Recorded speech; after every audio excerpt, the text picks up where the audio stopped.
During a long-awaited dinner with my daughter and her husband, our first attempt at reconciliation after years of silence, I felt my phone vibrate under the table. The message on the screen froze my breath. "Stand up. Leave now. Don't tell your daughter." My hand trembled as I slipped the phone back into my pocket. I didn't argue. I didn't even ask why. I simply obeyed. And that choice saved my life, because half an hour later, red and blue lights painted their mansion walls, and the police were at the door, arresting my daughter, Anna. Don't forget to subscribe to the channel and comment where you're watching from. The night had started so simply. Soap bubbles clung to my worn hands as I scrubbed Heidi's old coffee cup, the same one I wash every evening. One plate, one fork, one glass. The quiet ritual of a widower who'd grown used to silence.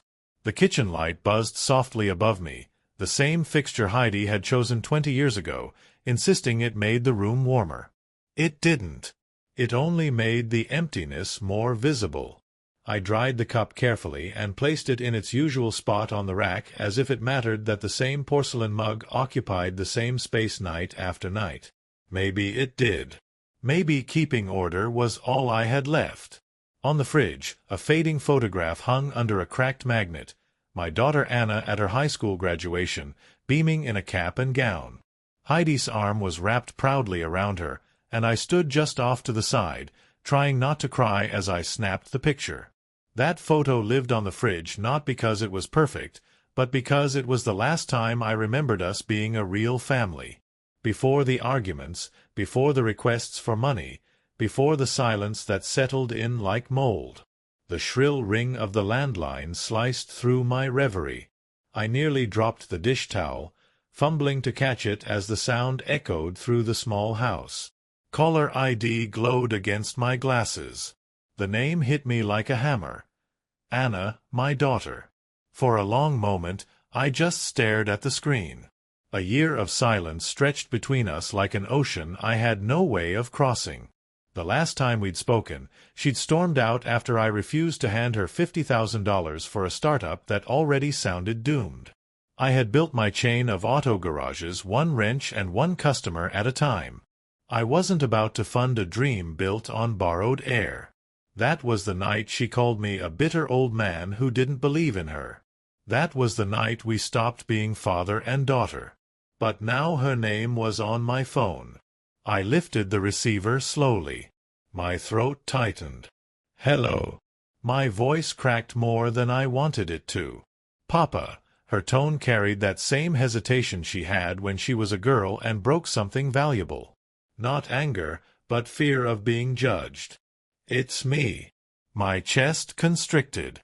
For a second, I couldn't speak. "Anna," I said, "I wasn't expecting." "I know," she cut me off. "I know it's been too long. Way too long." I could hear her breathing hard, as though the call itself took courage. "But I don't want to waste any more time. Lucas and I miss you. We miss family." The word family hung in the air like smoke. I hadn't heard it from her in years. "I miss it too," I admitted, surprising myself with the honesty. "Papa, would you come for dinner tonight? Lucas is making that roast you love. We want to talk. Talk like before." I glanced at the wedding photo on my mantel. Anna, radiant in white silk. Lucas, handsome in a black tux. Heidi, glowing beside me, whispering, "She'll be fine, Klaus." Families always find their way back. I wanted to believe her now. "Tonight." My voice betrayed my shock. "Tonight," she said firmly. "We've wasted enough time." Her voice softened. "Thank you for giving us another chance." After I hung up, I sat staring at the photo. Heidi's smile met mine from behind the glass frame. It almost felt like her voice was whispering again. "It's time, Klaus. It's time to come home." I rose from my chair with a purpose I hadn't felt in years. Upstairs, my bedroom looked like a museum no one visited. Heidi's scarves still draped the dresser, Her perfume bottles, untouched but still faintly fragrant, lined the shelf. Dust swirled in the late afternoon light like tiny ghosts. I opened my closet, my fingers brushing past work shirts stiff with grease stains until they found the navy suit, still wrapped in plastic. Heidi had bought it for me the day Anna graduated college.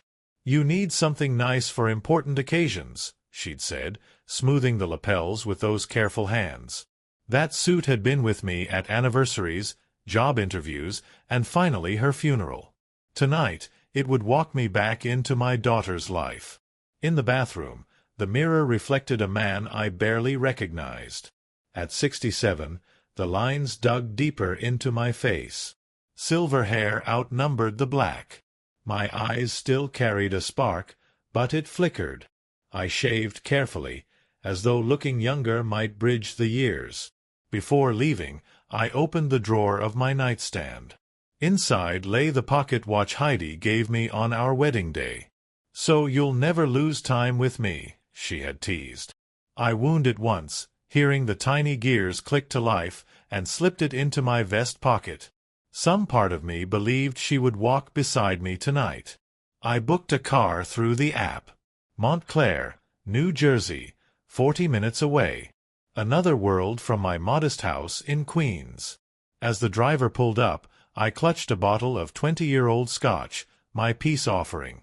The ride was quiet. Streetlights blurred past as the city gave way to open highway, then to manicured lawns and sprawling estates. Montclair was a place where hedge clippers hummed every Saturday and fountains danced for nobody but their owners. When the car stopped before a mansion with stone columns and glowing windows, my stomach sank. This wasn't the life Anna had when I last saw her. How had she managed this? I stepped out slowly, shoes polished but not new, clicking against stone. The front door opened before I could knock. A woman stood there, mid-50s, with weary eyes and a crisp black dress. A housekeeper. "Herr Mahler," she said warmly, but her smile flickered like a candle in the wind. "I'm Greta. Please, come in." Something in her eyes unsettled me. Gratitude. Fear. It vanished before I could name it. The foyer stretched wide with marble floors and a chandelier that could have paid off my mortgage. Oil paintings hung like silent judges. The air smelled of fresh lilies. "Papa." Anna's voice echoed down the hall. She appeared, looking like she had stepped out of a magazine spread, expensive dress, perfect hair, a smile too eager, too polished. She hugged me tightly, a beat too long. "You look great." Before I could respond, Lucas emerged. Tailored suit, flawless grooming, diamonds on his watch catching the light. He kissed my cheek. "Klaus, finally. We're so happy you're here." I managed a smile, but the sheer opulence pressed in on me. "This place, it's incredible. How did you, real estate?" Anna cut in quickly, her laugh ringing hollow. "Caught the market at the right time. Lucky break." Lucas linked his arm through mine. "Come, let's get you comfortable." I handed Anna the scotch. Her face lit up as she studied the label. "Papa, this is fantastic. You shouldn't have." We walked into a dining room that belonged in a glossy magazine. Mahogany table, gleaming china, silver perfectly aligned. The chandelier above rained warm light over every detail. My chair was waiting at the head of the table. Lucas smiled warmly.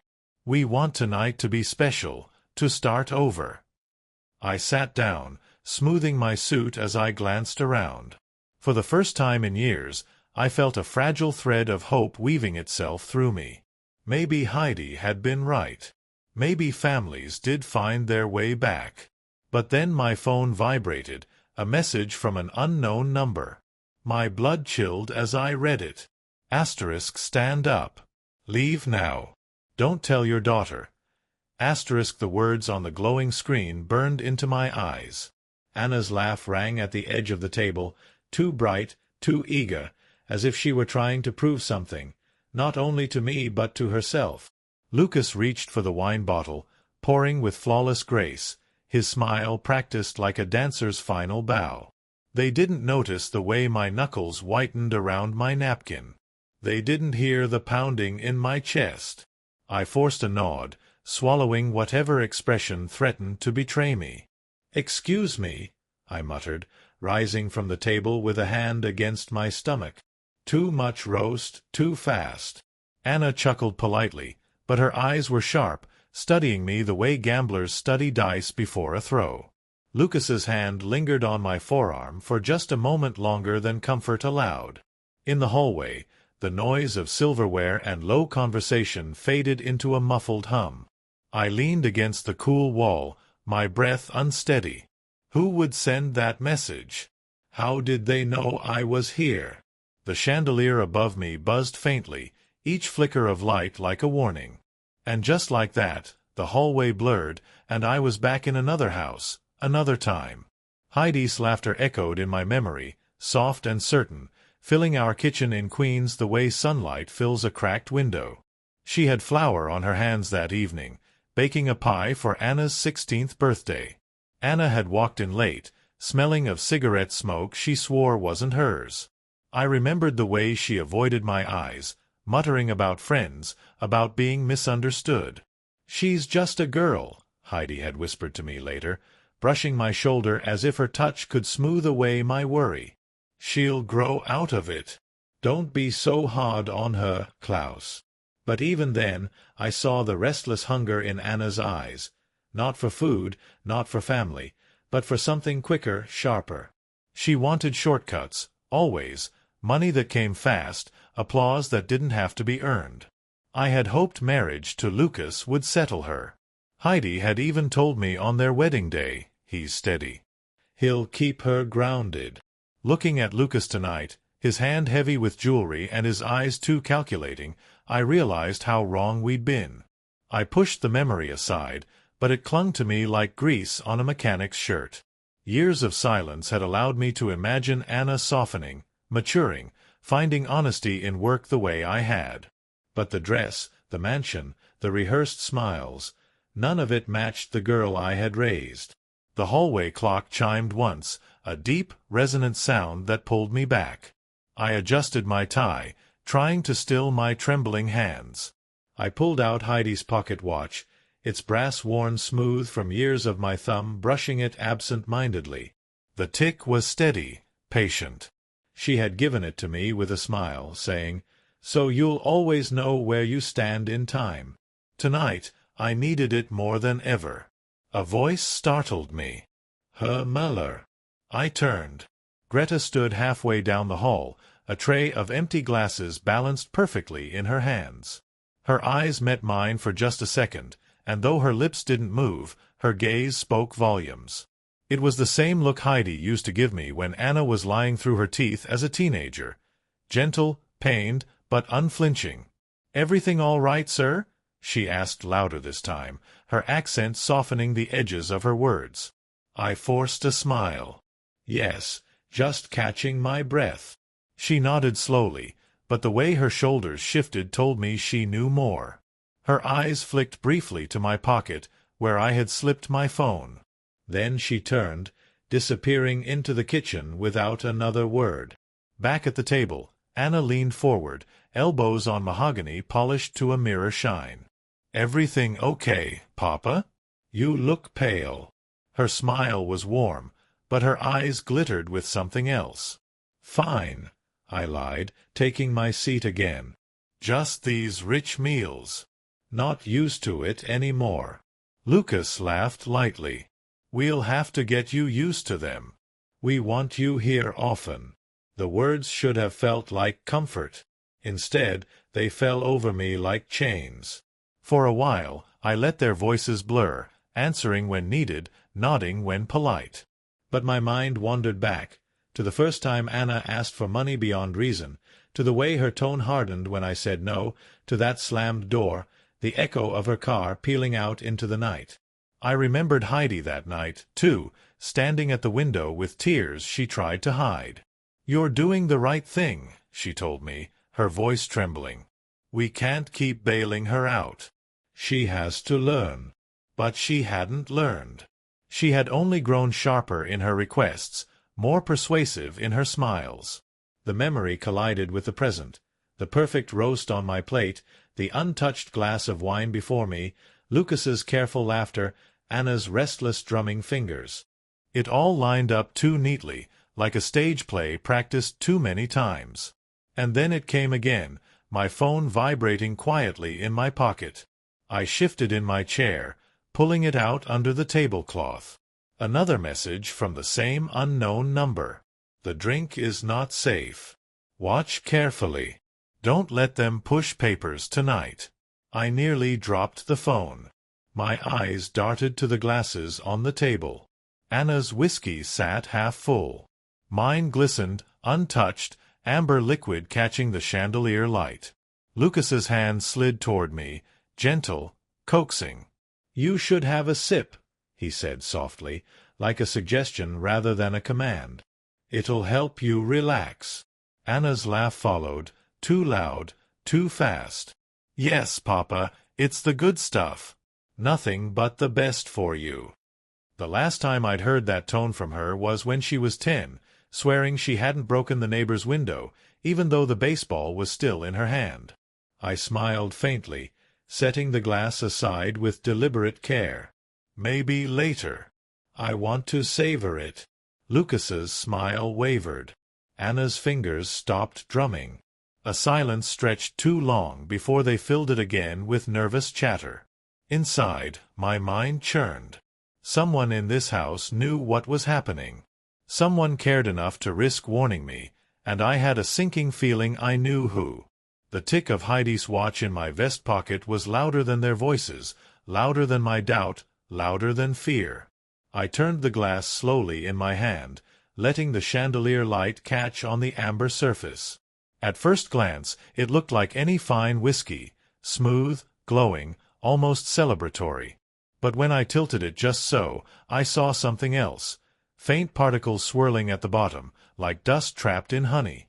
I blinked hard. Maybe it was nothing. Maybe my eyes, tired and strained at 67, played tricks. Still, the words from the text glared in my memory. The drink is not safe. Lucas leaned closer, his cologne pressing in. "Klaus, you haven't touched it. You always liked a good drink."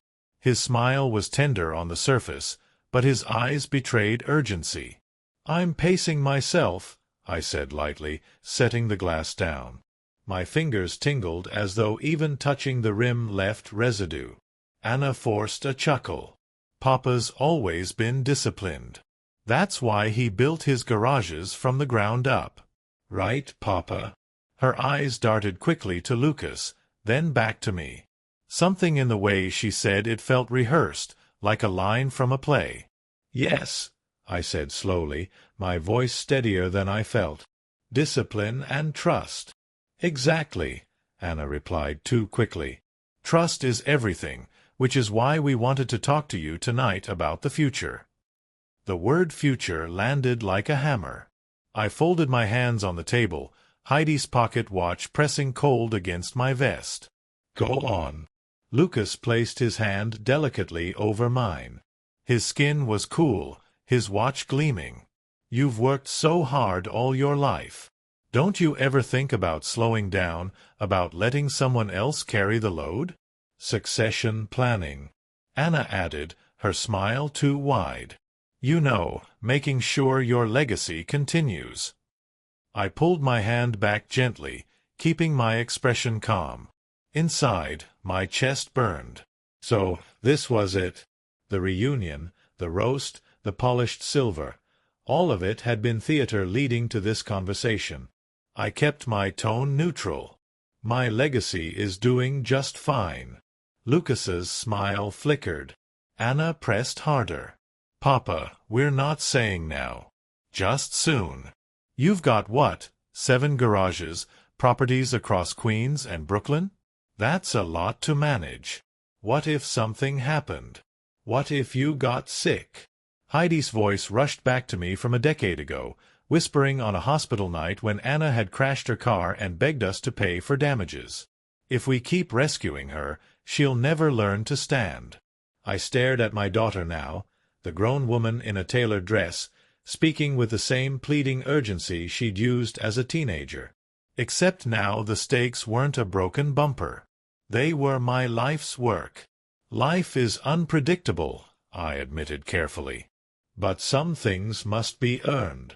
The silence that followed was heavy. Lucas reached for his glass, covering his disappointment with a sip of wine. Anna tapped her fingers against the table, an old nervous habit. Greta entered just then, carrying another tray of glasses. She set them down with hands that trembled slightly, the clink louder than it should have been. For just a heartbeat, her eyes flicked to me, then to the whiskey glass untouched by my hand. Then she looked away, retreating to the kitchen like a shadow. I wanted to follow her, to demand answers, but Anna's voice reeled me back. "You know," she said too casually, "Lucas has been reading about power of attorney. Just in case something unexpected happens. Families should be prepared." My blood ran cold. "Prepared," I repeated softly, feeling the weight of each syllable. "Exactly," Lucas chimed in, his tone honeyed. "So no one else, outsiders, lawyers, strangers, ever interferes. It should all stay in the family." I forced a smile, though my stomach turned. "Outsiders can be very loyal sometimes," I murmured, glancing toward the kitchen door where Greta had vanished. Neither of them caught the edge in my tone. The conversation shifted, but my focus didn't. I studied the table, the papers stacked neatly near Anna's elbow, half concealed beneath a linen napkin. Not menus, not decoration, documents. I could see the corner of a notary seal peeking out. Lucas leaned forward again, changing the subject with polished ease. "Tell us about your garages, Klaus. 7 locations, yes. Which one's doing best?" Lucas's eyes sparkled, but not with curiosity, with calculation. I sipped water instead of whiskey, letting the coolness calm the fire in my chest. "They all do fine," I answered, vague and steady. "Each one has something Heidi left in it, her touch, her advice. They're built on more than numbers." Anna chuckled, but it sounded hollow. "Sentiment's nice, Papa, but sentiment doesn't pay the bills. Business is about margins, expansion, growth. You taught me that." I looked at her. Really looked. For the first time in years, I saw the shadow of a girl chasing shortcuts, hungry for applause, terrified of failure. Except now, she wore a designer dress and sat in a mansion bought with debt I couldn't yet name. "You remember what I taught you," I said evenly. "But did you ever learn it?" Her smile faltered. Lucas shifted uncomfortably. The room chilled with the weight of words unspoken. I glanced again at the whiskey glass. The sediment sparkled faintly under the chandelier, like shards of broken trust. My heart thudded. I needed to move. I needed to think. "Excuse me again," I said, rising slowly. "Bathroom this time." Anna laughed too quickly. "Of course, Papa. Second door on the left." Lucas's eyes followed me as I stepped into the hallway once more. The air outside the dining room felt clearer, freer. I pulled out my phone, staring at the screen, waiting for another message that might explain everything. And then it came. "Do not sign anything. Not tonight. Watch their hands. Watch the papers." My pulse quickened. This wasn't paranoia. This wasn't imagination. Someone inside this house knew the danger I was in. Someone wanted me alive, not compliant. The tick of Heidi's watch pressed against my chest like a heartbeat that wasn't mine. I clutched it, whispering silently, "I hear you, Heidi. I hear you." I turned toward the kitchen, drawn by the faint sound of running water, the clink of glass. Greta's voice hummed quietly, as if to herself. My steps slowed, careful, deliberate.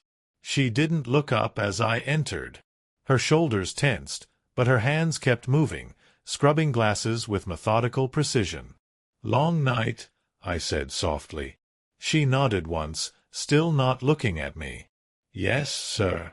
Her voice carried something beneath the politeness. Something urgent. I opened my mouth to ask, but before I could, the faint echo of Lucas's shoes clicked down the hallway. Greta's humming stopped. Her eyes darted to the door, then back to me. Without a word, she shook her head, a subtle gesture that screamed louder than any shout. "Not now."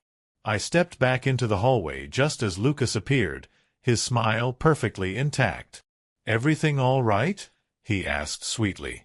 "Perfect," I lied, my chest tight. He looped his arm through mine again. "Good, then let's get back. Dessert is almost ready."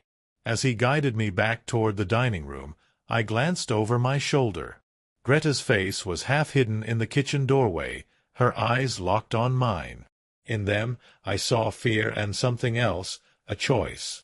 I knew then the cracks had begun to show. And once cracks appear, walls never hold for long.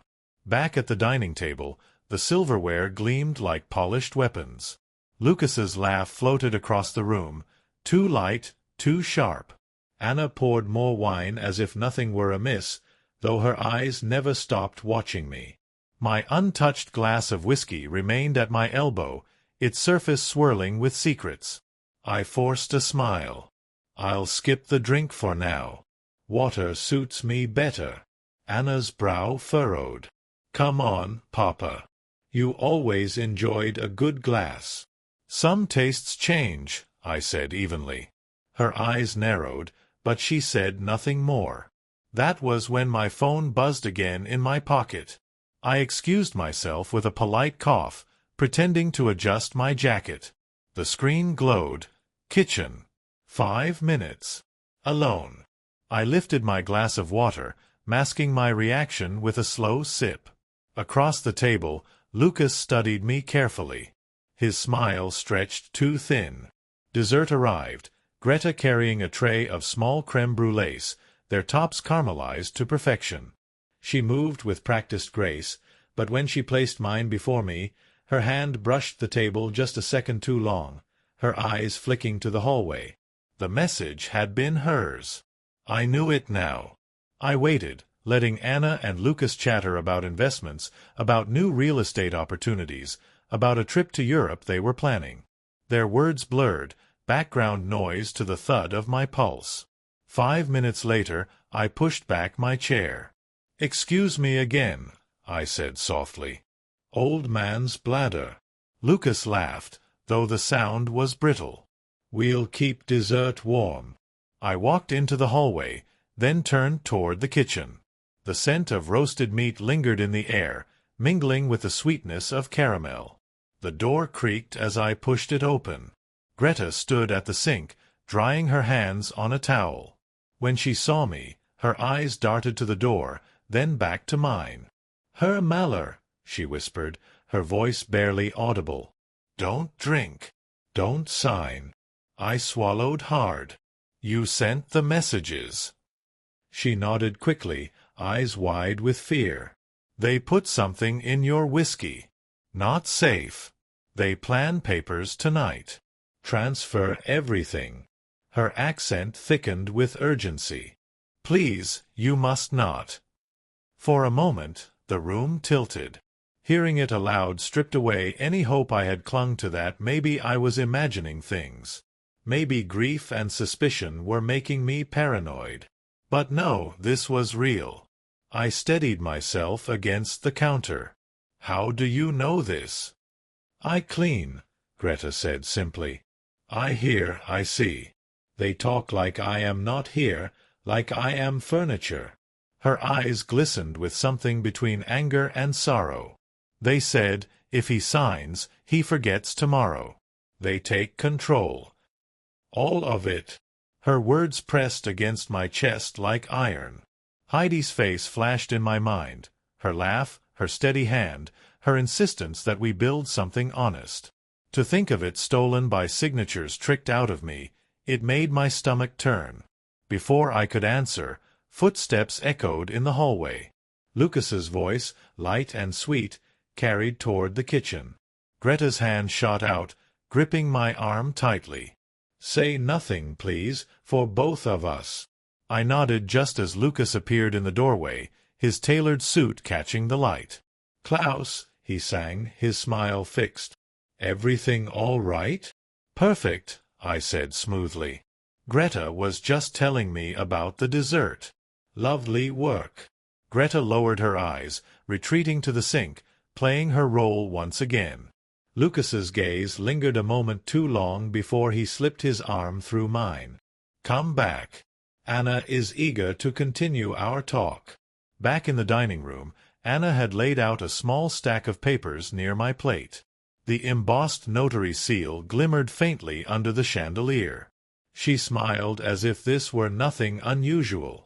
"Papa, I wanted to show you something. Just a draft, nothing binding."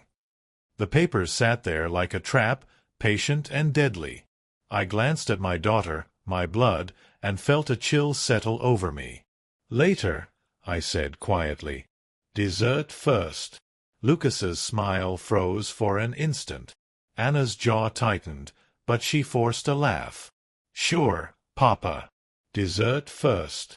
I picked up the spoon, breaking through the caramel crust of the crème brûlée. The crack echoed in the silence, sharper than it should have been. I tasted the custard, rich and sweet, though it turned to ash in my mouth. The papers remained beside me, waiting. My daughter's smile remained plastered on her face, though her eyes betrayed the storm beneath. And somewhere behind us, in the quiet refuge of the kitchen, I knew Greta was listening, hoping I had heard her warning, hoping I would live through this night. Then my phone vibrated once more. A new message, shorter this time, urgent. "Police. Call now." The spoon slipped from my fingers, clattering against porcelain. Anna and Lucas both looked up sharply. I forced a chuckle, shaking my head. Clumsy me. But inside, the seed had been planted. Chaos was coming. The message still glowed on my phone.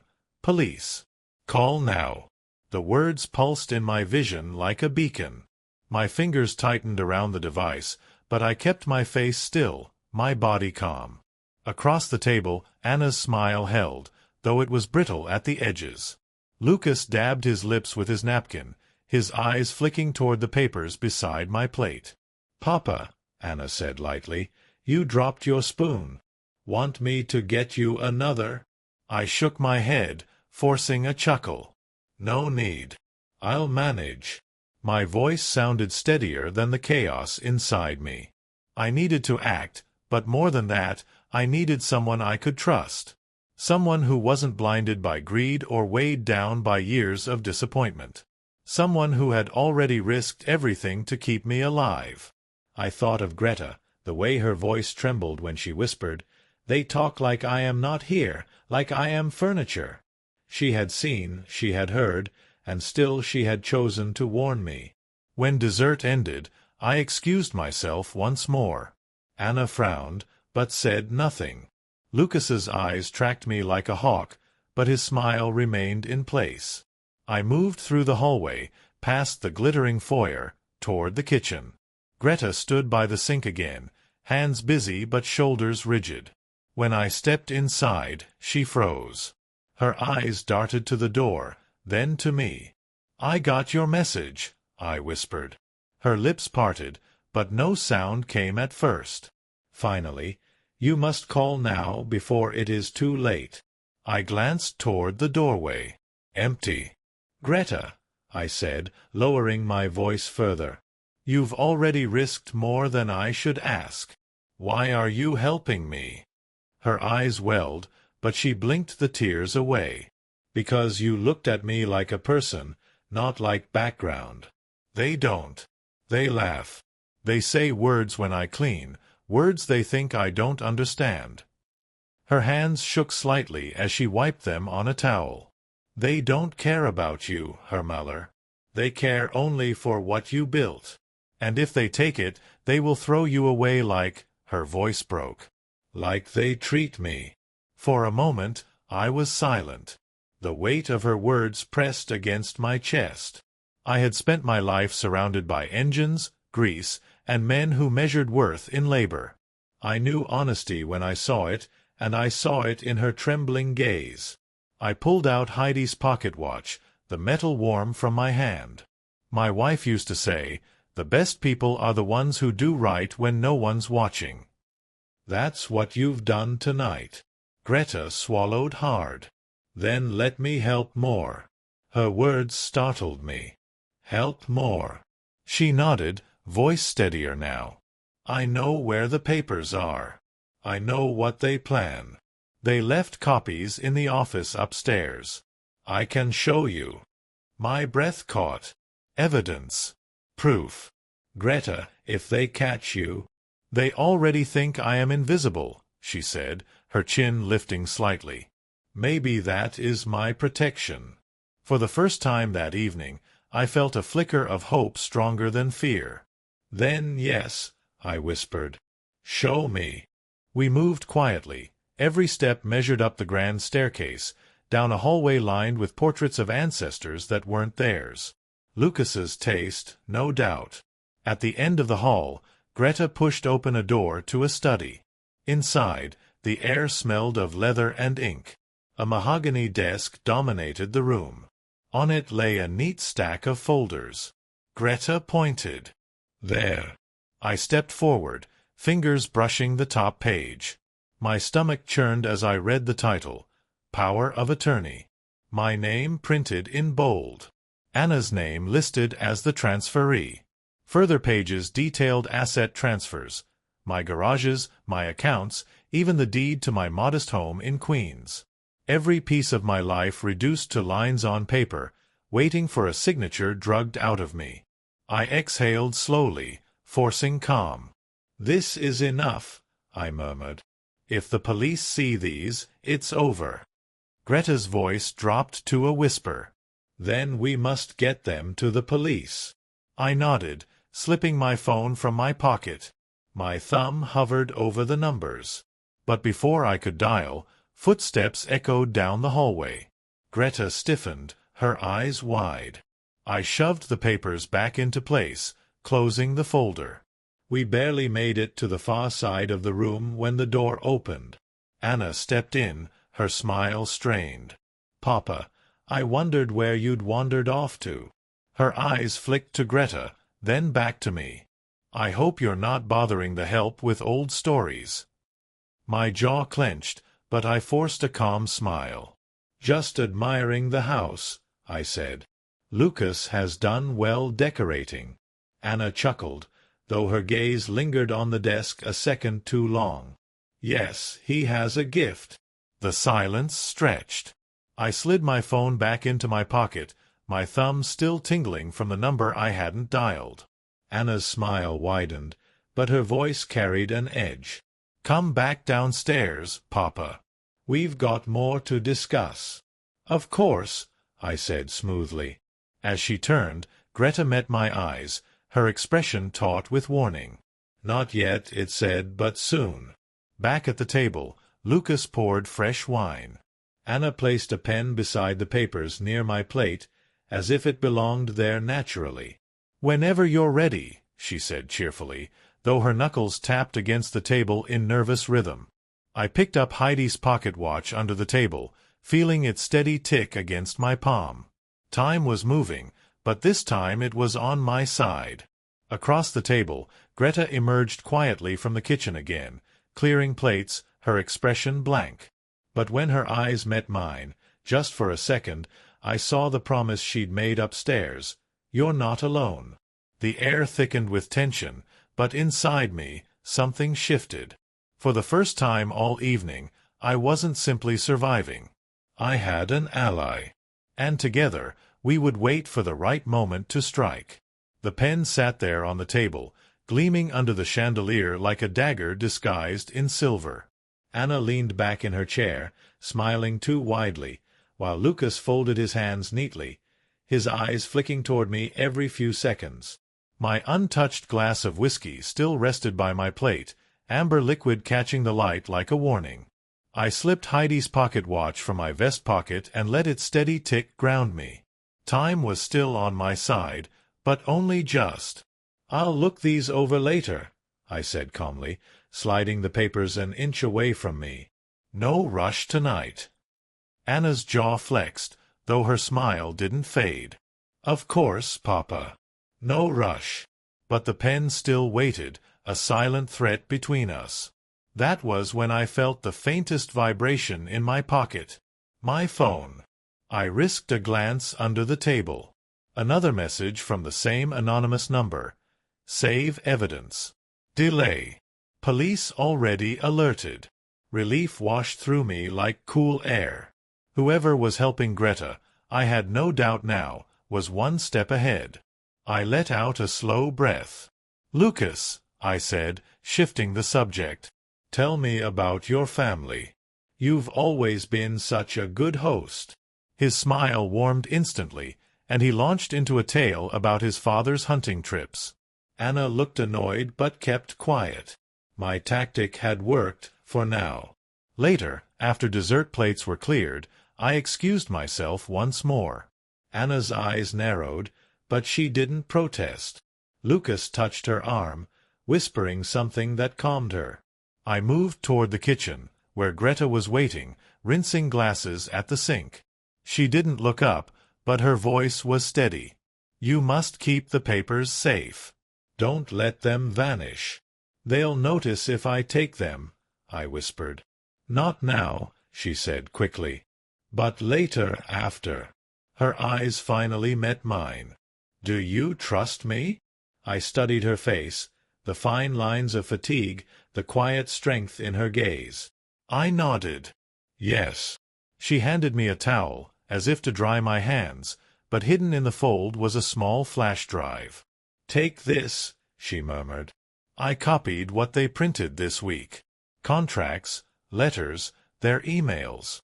Enough to show intent. The towel nearly slipped from my hand. "Greta, how did you?"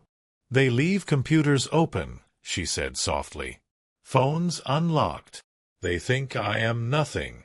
So I became invisible. And invisible people can see everything." Her voice carried both pride and sorrow. I felt a weight settle in my chest, not of fear, but of gratitude. "You've done more than I could ask. You must finish it," she said firmly. "Give to the police tonight." Footsteps echoed in the hallway. She turned back to the sink, humming faintly. I tucked the flash drive into my vest pocket next to Heidi's watch. 2 anchors, one of love, one of survival. Anna appeared in the doorway, smiling tightly. "Everything all right in here?" "Perfect," I said evenly, drying my hands with the towel Greta had given me. "Just needed a breather." She studied me a moment too long before nodding. "Come back. We'll open another bottle." Back at the table, the air felt heavier. I played my part, nodding, smiling, telling stories about the garages, but each word was measured, each gesture deliberate. My mind was already working on the plan. Delay. Gather evidence. Protect. At one point, Anna leaned in, lowering her voice. "Papa, we're just trying to help you. You've worked hard enough. Let us take the burden." I met her gaze steadily. "A burden is different from a legacy, daughter. Don't confuse the two." Her smile faltered, but she recovered quickly. "Of course. Legacy. That's what we mean." Lucas refilled her glass, his hand brushing her shoulder with a subtle warning. I caught it. She did too. She leaned back, the mask slipping back into place. Hours stretched, each minute heavy with pretense. Finally, when I insisted I should be heading home, Lucas protested, but not too hard. Anna walked me to the foyer, hugging me stiffly. "Think about what we said," she murmured. "Tomorrow, maybe." I nodded, my face calm, but inside I knew tomorrow would bring something else entirely. The night air hit me like a blessing as I stepped outside. I ordered a car, watching the mansion's lights glow behind me. From the kitchen window, I caught a glimpse of Greta's silhouette, still and silent like a sentinel.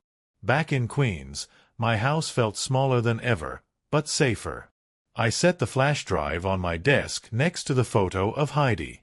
Her smile seemed to shine brighter under the lamplight. "I'm doing this for us," I whispered.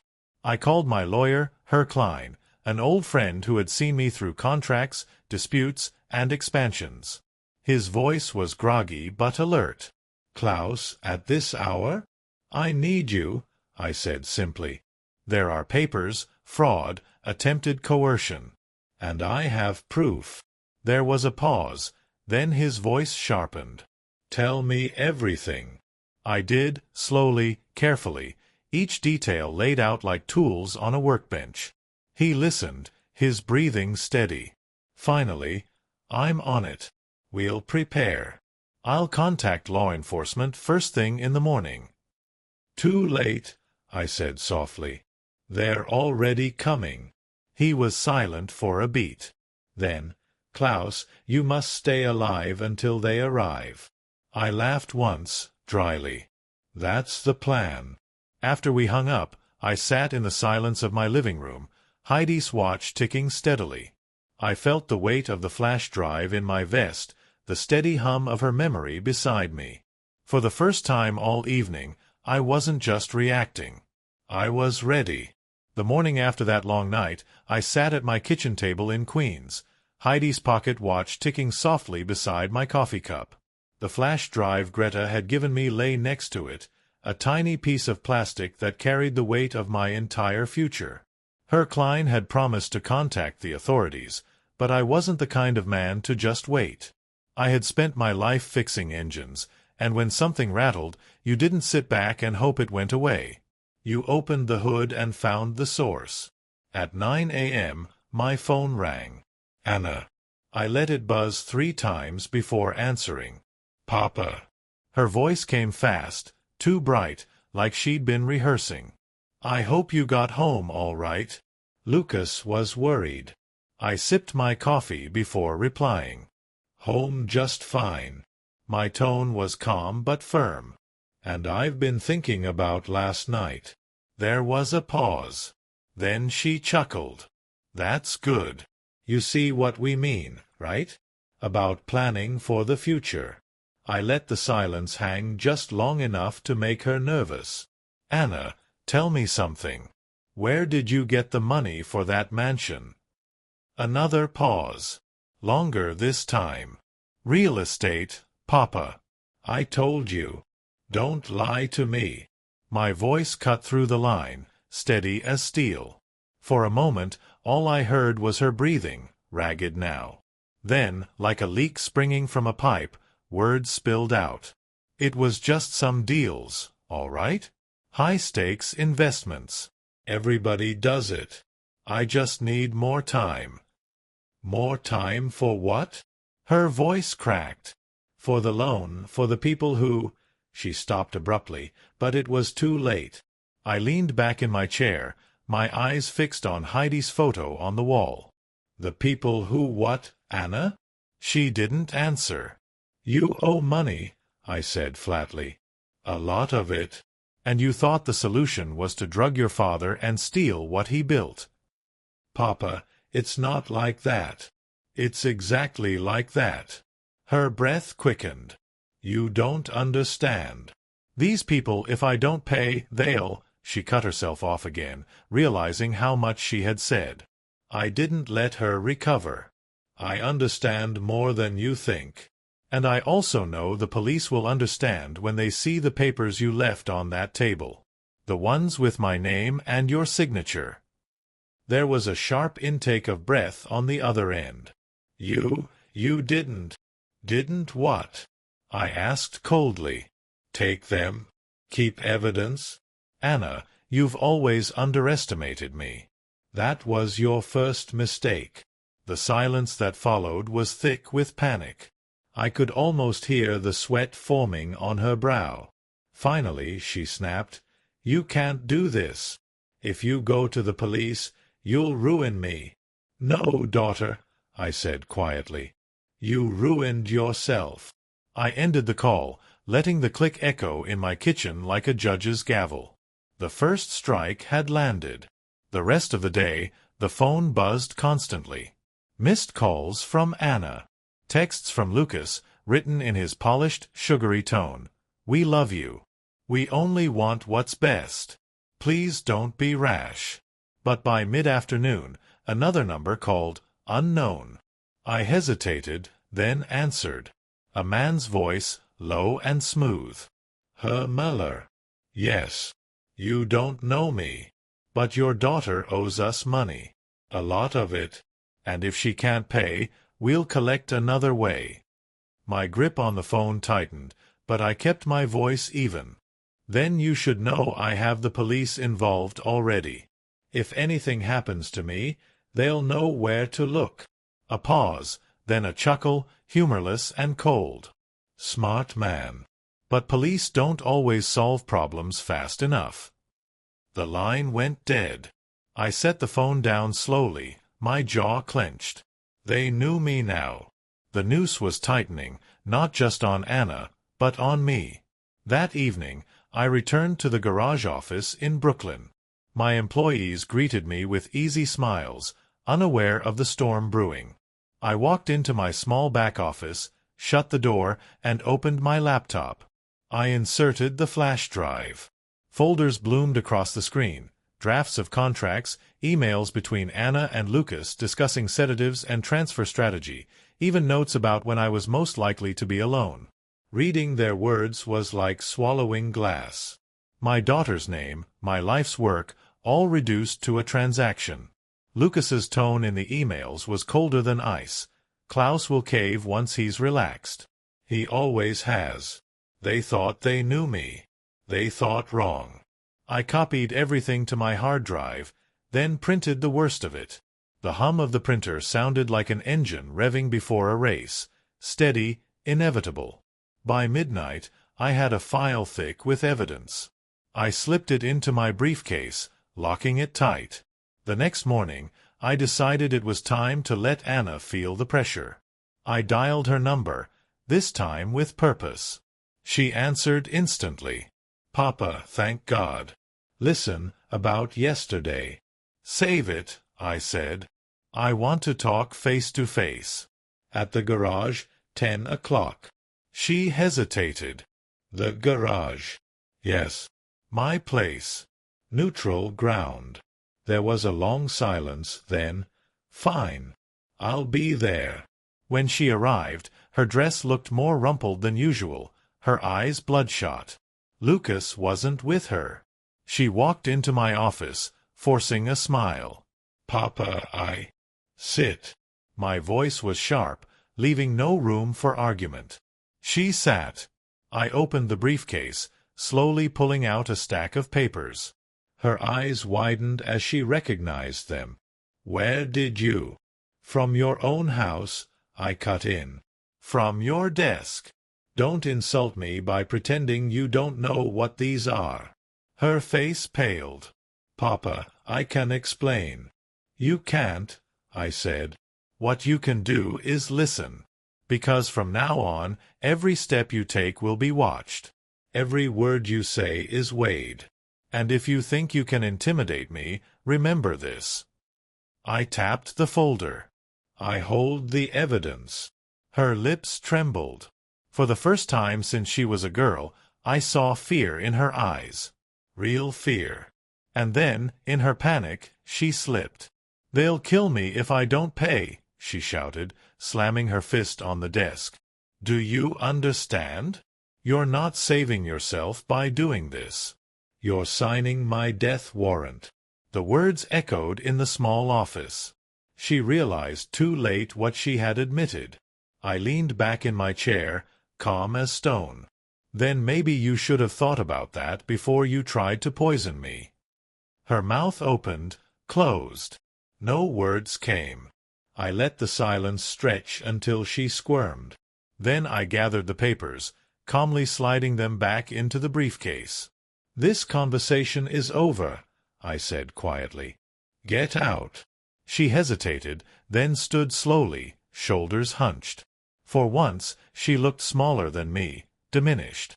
As she walked out of the office, I pulled Heidi's pocket watch from my vest, feeling its steady tick. I had landed the first blow, and it had hit hard. The war had truly begun. The morning sun filtered weakly through my kitchen blinds, casting lines of pale gold across the table. Heidi's pocket watch ticked steadily beside my cup of black coffee, its rhythm calmer than my heart. The folder of evidence lay open, pages spilling across the wood like scattered confessions. I thought the night would grant me peace. It didn't. My phone buzzed before I even finished my toast. A news alert. Brooklyn businesswoman under investigation for questionable real estate investments. And there, plain as day, was Anna's name, my daughter's name. For a moment, my breath caught. I had prepared for police involvement, yes, but not this fast.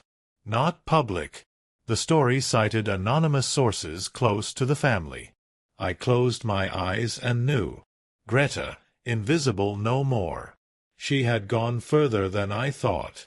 By 9 a.m., Anna's voice boomed through my phone. "What did you do?" "I didn't call the press," I said calmly. "But maybe someone tired of being invisible finally did." "You're destroying me." Her voice cracked into rage. "Do you have any idea what this will do? The investors will pull out, the banks." "Maybe you should have thought of that," I said, "before you signed my name onto a forged contract." She cursed under her breath. Then, softer, "Papa, you're making a mistake. They'll come after you, too."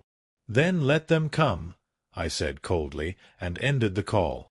By noon, I drove to the garage, the old Chevy humming beneath me like an old friend. The office smelled of oil and dust, familiar, grounding. Miguel, a former apprentice of mine who now runs his shop across town, stopped by. He leaned against the doorframe, eyes sharp with concern. "Klaus," he said, "you all right?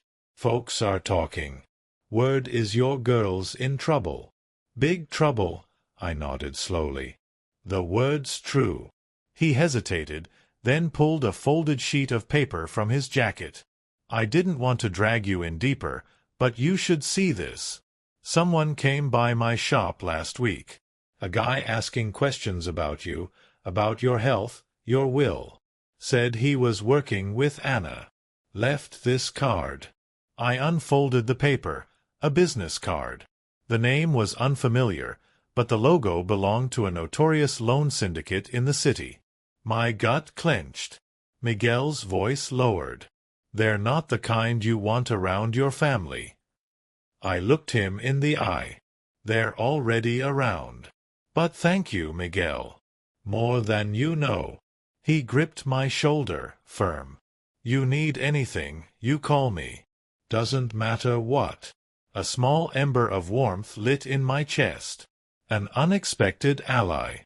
That evening, I stayed late in the garage, reviewing every page of the evidence again. I highlighted lines, tagged emails, prepared duplicates. If they tried to destroy one copy, 10 more would survive. But across town, chaos was brewing. Greta called me from her car, whispering urgently. "Herr Muller, I need to tell you. Anna and Lucas, they're fighting. Bad. She said he's weak, that he panicked too soon. He said she pushed him into it. I heard it all through the kitchen door." I closed my eyes, picturing the scene. "They're cracking." "Yes," she said. "And she's dangerous when she cracks. Be careful." Later that night, as if to confirm her warning, my phone rang again. This time it was Lucas himself. His voice was honey over steel. "Klaus," he purred, "we've had misunderstandings. You're a reasonable man. Let's sit down. Just you and me. Tomorrow." "I'm not interested," I said. His tone sharpened. "Don't be foolish. You don't want your family dragged through the mud. Do you think of your reputation? Think of Heidi." The mention of Heidi was deliberate, a knife meant to cut deep. I breathed slowly before answering. "Don't ever use her name again." My voice was ice. There was a pause, then a hiss. "You'll regret this." And the line went dead. That night, I couldn't sleep. I sat at the table, the ticking papers spread before me. Memories drifted of Anna as a girl, handing me wrenches, her face smeared with grease, proud when she got it right. How had that girl become this woman? I thought of Lucas, smiling sweetly at family dinners, slipping poison into conversations long before he tried to slip it into my glass. And I thought of Greta, quiet, overlooked, now risking everything to shield me. I realized I wasn't just fighting for my legacy. I was fighting for the truth, for dignity, for the invisible who refused to stay invisible. The next morning, my lawyer called. His voice was brisk. "Klaus, the DA wants to move quickly. They'll subpoena the documents officially tomorrow. That means today is your last quiet day." I nodded, though he couldn't see me. "Then today I prepare." After we hung up, I stood in the center of my living room, breathing in the stillness. Heidi's photo smiled down at me from the mantel. "Tomorrow," I whispered to her. "Tomorrow they face the truth." I slid the evidence into a leather satchel, checked the lock twice, and placed it by the door.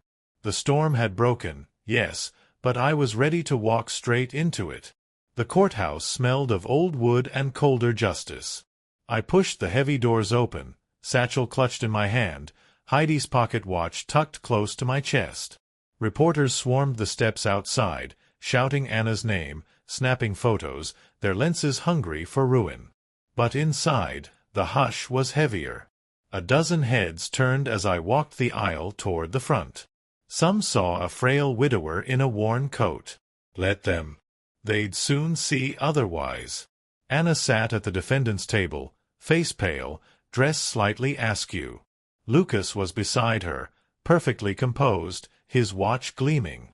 But when our eyes met, his flickered just for a second. Fear. The bailiff called the court to order.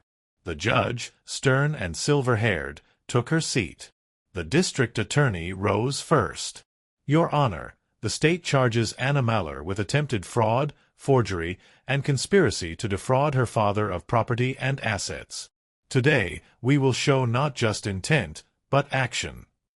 The words rang in the chamber. My daughter shrank in her seat. The DA began by laying out the timeline.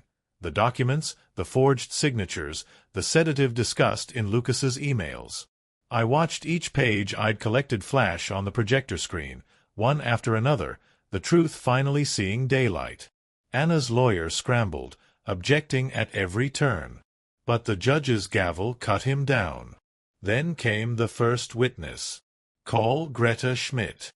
Gasps rippled. Anna spun in her chair, eyes wide. Lucas's face went rigid, his lips tightening like a trap snapping shut. Greta stepped forward, clutching her purse, trembling slightly. But when she raised her hand to swear in, her voice was steady. She told them everything. The overheard whispers, the night she'd been ordered to leave the room, the way Lucas had bought the sedatives under a false prescription. Her words spilled like water breaking through a dam. Anna's lawyer tore into her. "Frau Schmidt, aren't you just a disgruntled employee, bitter at being dismissed?" She lifted her chin. "Dismissed? I quit because I wouldn't watch them destroy a man who never deserved it." Her eyes flicked to me. For the first time in weeks, I allowed myself the smallest nod. Then came the twist no one expected. Lucas asked to speak. His lawyer whispered frantically, shaking his head. But he stood anyway. "Your Honor," he said, voice smooth as glass, "I wish to cooperate with the state. I have emails, bank records, and correspondence showing that Anna orchestrated everything. I was misled. I was pressured. A liar." Anna roared, slamming her fist on the table. The gavel cracked, the judge warning her to sit down. Lucas kept his eyes on the judge, ignoring her entirely. "I have proof, and I'm willing to surrender it in exchange for leniency." The room erupted in whispers. My daughter's husband had just thrown her to the wolves. I sat perfectly still, but inside I felt the click of gears turning, the final piece falling into place. The DA pressed forward with his evidence. Bank transfers from accounts under Anna's name, wire instructions to shadowy lenders, even a recorded voicemail where she begged an associate for more time. Every word, every number tightened the noose. Anna's defense was in shambles. She sputtered, shouted about loyalty, about family, about betrayal. But every outburst only painted her smaller. Finally, the DA turned to me. "Herr Muller, can you tell the court why you're here today?" I stood, the room watching. My voice was low, even. "I'm here," I said, "because my daughter thought I was weak. She thought she could erase me. But a man doesn't measure his strength in how loud he shouts or how much he takes. He measures it in what he refuses to lose. My wife's memory, my life's work, my dignity. That's why I'm here." Silence fell. Even the reporters stopped scribbling. The judge's eyes softened for just a moment before she looked back at her notes. At last, the verdict. The jury filed back after only an hour. The foreman rose. "On the charges of fraud, forgery, and conspiracy, we find the defendant, Anna Muller, guilty." The word hung in the air like a bell tolling the end of an era. Anna's face collapsed. She shook her head violently, looking to me as if I might save her. "Papa, please. You can't let them do this. I'm your daughter." I met her eyes, calm, unflinching. "You stopped being my daughter the moment you tried to poison me." Her scream echoed as the bailiff pulled her away, cuffs clinking. Lucas sat stone-faced, already speaking quietly with prosecutors, carving his escape. The judge banged the gavel. "Court is adjourned." As the room emptied, I sat for a moment longer, letting the silence settle. The satchel was lighter now. Justice had carried its share. I stood slowly, pocket watch warm in my palm.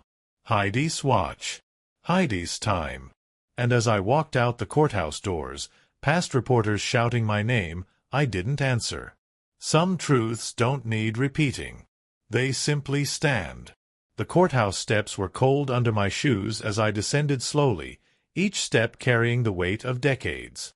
Flashbulbs popped. Reporters barked questions, their microphones reaching like grasping hands. But I said nothing. I kept walking, the leather satchel empty now, my hands free. The city's winter air cut sharply against my face, but inside I felt warm, warmer than I had in years.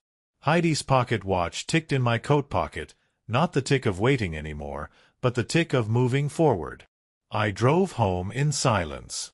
The old Chevy rattled like it always did, but tonight the sound felt different. Not a burden, not a reminder of age, but steady, loyal, like me. When I pulled into the driveway, the porch light I'd fixed last spring shone brighter than ever. For once, I didn't feel like I was walking into a house too big for one man. I set my coat on the rack, placed the pocket watch on the mantel. Heidi's picture looked back at me, smiling, that quiet smile. "It's over," I whispered. My voice didn't crack. It was simply true. The days that followed moved slowly. Anna was held without bail, and the newspapers filled with her downfall. Lucas vanished into the system, his bargains with prosecutors making headlines for a week before fading away. Neighbors nodded at me differently now. Not pitying, not dismissive, but respectful. At the grocery store, Frau Turner from down the street touched my arm. "Klaus," she said softly, "you did right. Not many men could have faced their daughter like that." I managed a thin smile. Sometimes doing right doesn't feel like winning, but it is. She squeezed my arm. "It is." But the victory wasn't only public. It was private. Miguel stopped by one afternoon, handing me a set of fresh keys. "Garage is yours again, Klaus." Cleared your name at the registry this morning. No disputes left. I ran my fingers over the cool metal, the grooves catching the light. Feels like starting over. Not starting over, he said. Starting fresh. Difference matters. One evening, as the sun dipped low, Greta knocked on my door. She carried no purse this time, no fear, just a small tin of cookies in her hands. I baked, she said shyly. Thought you might like some. I invited her in. We sat at the table, steam rising from the coffee mugs I'd set out. She looked around the room, at the photos of Heidi, at the books stacked neatly on the shelves. You loved her very much, she said. Still do, I answered. Greta nodded. She'd be proud of what you did, of how you carried yourself. I didn't reply, but my eyes stung. For the first time in years, the house didn't feel empty. But the real twist, the one no courtroom could deliver, came a week later. A letter arrived in the mail, handwritten, the ink blotched in places. Anna's handwriting. I hesitated before opening it. Asterisk, Papa, I know I don't deserve your forgiveness. I don't even know if I deserve another chance at being called your daughter. But sitting in this cell, stripped of everything, I see now what I became, what I did to you, to Mama's memory, to myself. If there's anything left of me worth saving, it's because of you. I don't expect an answer, but I needed to say it. Anna. Asterisk. I read it twice, 3 times, then folded it carefully and placed it inside Heidi's Bible, between the pages she used to mark with pressed flowers. Forgiveness, I realized, wasn't about her. It was about me. And I chose to let the anger go, not to forget, not to excuse, but to set myself free. The next Sunday, I drove to the churchyard where Heidi rested. The wind rustled the bare branches, the ground crisp with frost. I brushed the stone clean, laid fresh lilies at its base. I thought revenge would feel louder, I said softly. But it feels like this, quiet, steady, like breathing again after holding it too long. The air was still, but in the stillness, I felt her with me. I stayed until the sun touched the horizon, painting the sky in gold and fire. That night, as I locked up the garage, I noticed something small on the workbench, a toy car, rusted wheels loose. Anna had left it there when she was a girl. I picked it up, turned it in my hand. For a moment, I saw her again, 7 years old, grease on her cheek, grinning when the engine sputtered to life under my guidance. I placed the toy gently back on the shelf. Some things you don't erase. You simply leave them where they belong. So, this is how it ends. Not with shouting, not with fists, not even with triumph, but with stillness. With the sound of a pocket watch ticking steadily in the quiet of a house that is mine again. With a garage reclaimed, a name restored, and a dignity no one can steal. I didn't win by destroying them. I won by refusing to be destroyed.